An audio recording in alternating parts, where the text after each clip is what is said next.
guys, welcome back to the channel. Today I'm sharing my homemade sourdough English muffin recipe. My family loves these for breakfast or for making homemade egg breakfast sandwiches on, for meal prep. I fed my starter this morning, and then about 4 hours later, when my starter had doubled in size, I was ready to start mixing up the dough.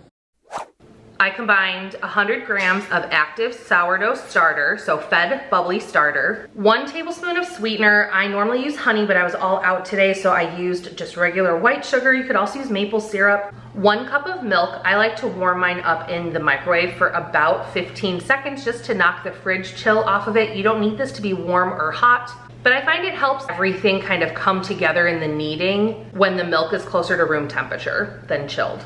3 cups of all-purpose flour. I also put in a teaspoon of fine sea salt.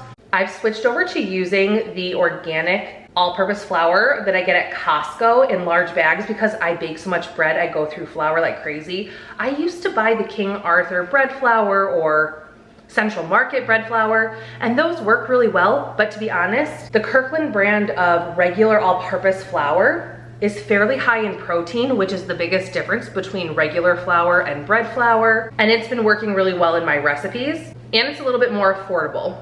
So I've been using this flour to feed my starter, to bake with in all of my breads, but also as my regular flour when I'm doing baking, like sweet dessert treats and things like that with the girls. So it's nice just to have this one kind on hand that's multi-purpose for everything. I start by stirring my dough mixture together with a spatula. Just keep working at it, and once you can no longer mix with a spatula, I switch to my hands, and you are just gonna knead and knead and knead, pushing and pulling and rolling that dough in on itself until you create a smooth ball of dough and all of the flour gets absorbed into the dough. This sometimes can take 5 to 10 minutes. It does take some time. It's a little bit of an arm workout. Keep going, the flour will combine into the dough. And then we just cover it with a damp cloth and set it aside for 1 hour to rest.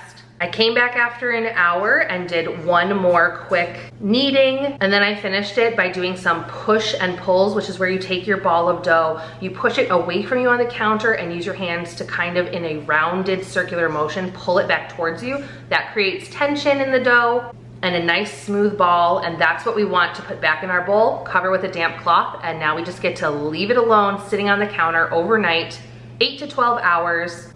It's going to almost double in size. So we are back this morning with our doubled dough. First thing we have to do is punch down the air. It's the best part. Now that we've punched down that air, I just wiped down my counters so they're nice and clean, but also dry. And I'm sprinkling a little bit of flour on the surface before I let my dough, ooh, sometimes it needs a little help. There we go. Floured up my rolling pin a little bit. And we are just going to work this out until it's about like a ½ inch thick. These will puff up a lot when we cook them. These, unlike other sourdough bread products, we're not putting this in the oven to bake. We are actually going to toast them in a cast iron pan on top of the stove. Then I'm using a reusable ball mason jar lid to stamp out circles, but you could use a biscuit cutter or a circle cookie cutter. This one's a little on the small size. I'd prefer something that was about 4 inches in diameter. So once you got as many circles punched out as you can, I'm gonna remove these aside. And then we're just gonna repeat this. We'll pull them all out, re-roll out the dough, and punch out as many more as we can. Try to use up all your dough. Once I have all those stamped out, I am putting some cornmeal kind of all over a baking sheet, and we're just going to do a little press. The cornmeal is actually gonna help them not stick in our cast iron pan, because we're not gonna put any oil or anything in our pan. We're just going right on the heat with them. I knew it wouldn't be long until my little sous chef buddy came over and wanted to help. You want to help? Yeah, I'm gonna help. All right, we just got our hands washed. Okay, you're gonna take a little bit, little bit. Oh, that's a lot, okay. Well, here, look, like this. We're just gonna sprinkle a little more cornmeal on top. That's okay, we'll shake them off. Okay, that, and then sprinkle. There you go. Good job, high five. Sorry, friends. I get messy. That's okay. That's our life.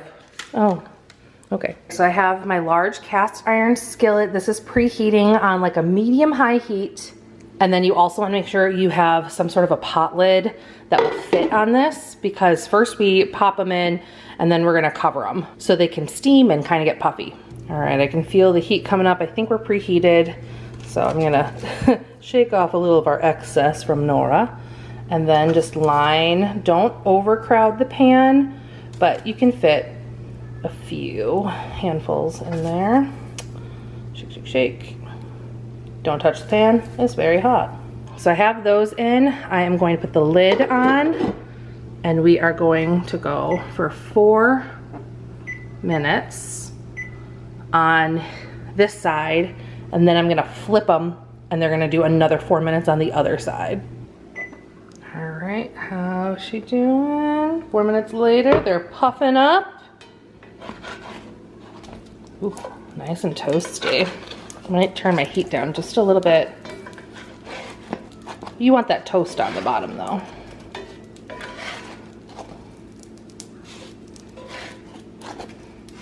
Ooh, yum. 4 more minutes. 3, 2, 1. Yum, yum, yum. Are the English muffins done? Just about, buddy. This one got a little dark, but the rest are actually pretty good. They're just like a little bit toasty. I'm hungry. You're hungry? She smells the English muffins. I'm hungry too. All right, so I'm gonna let those kind of cool down while we keep going with the next batch. Turn the heat down just a little bit, and now look at total perfection. Perfectly lightly toasted. What do you think? Good. These came out so good. They're nice and puffy. They're not too big. I do really need to get like a biscuit cutter or ring cutter. And don't forget, the perfect way to open an English muffin, go in with your fork tines and work all the way around the sides right at the center. That's gonna help you not like cut up all of those nooks and crannies. Our sourdough starter did so much work to create all that puffiness and air inside. We love this English muffin recipe. Thanks so much for watching today. Please hit the like button if you enjoyed today's recipe video. Subscribe so you don't miss out on our next Vlogmas, and we'll see you in the next one.